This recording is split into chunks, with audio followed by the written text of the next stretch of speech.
और फिर संध्या काल दोनों भोजन के मंच पर मिलती हैं।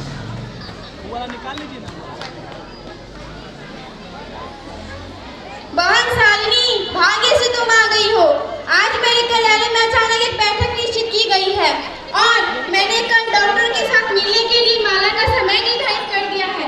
तो तुम ऐसा करो कि कल डॉक्टर के पास माला को लेकर के चले जाना और डॉक्टर के कहे के अनुसार जो भी करना हो वो करना, ठीक? और अगले दिन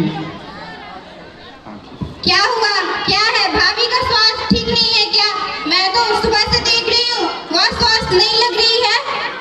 नहीं, चिंता की कोई बात नहीं है।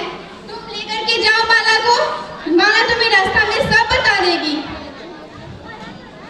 जब माला और शालिनी दोनों डॉक्टर के यहाँ जा रही होती है तो उन दोनों में आपस में जो वार्तालाप होता है उसका दृश्य आप एक बार देखें। क्या हुआ भाभी, क्या समस्या है?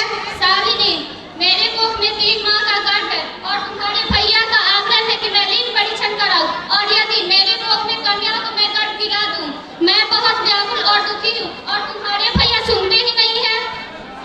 यह कैसा विचार है? और भाई इस विषय पर अकेला निर्णय कर भी कैसे सकता है? शिशु यदि कन्या हो तो हत्या कर देनी चाहिए। ये तो बहुत बड़ा पाप है। तुमने इसका विरोध नहीं किया? रोती क्यों हो?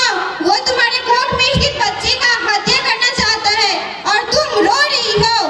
मौन होकर अभी घर चलो, किसी परीक्षण की आवश्यकता नहीं है। भाई आएगा तो मैं बात कर लूंगी। और संध्या का जब उसका भाई ऑफिस से वापस घर आता है, हाथ मुंह धो करके कपड़े बदल कर फिर दीप प्रज्वलन करता है माता जी के चरणों में जाकर और इसके बाद आकर के वार्तालाप करता है अपनी पत्नी से। माला, तुम डॉक्टर के पास गई थी, उसने क्या कहा? पापा मुझे चॉकलेट चाहिए।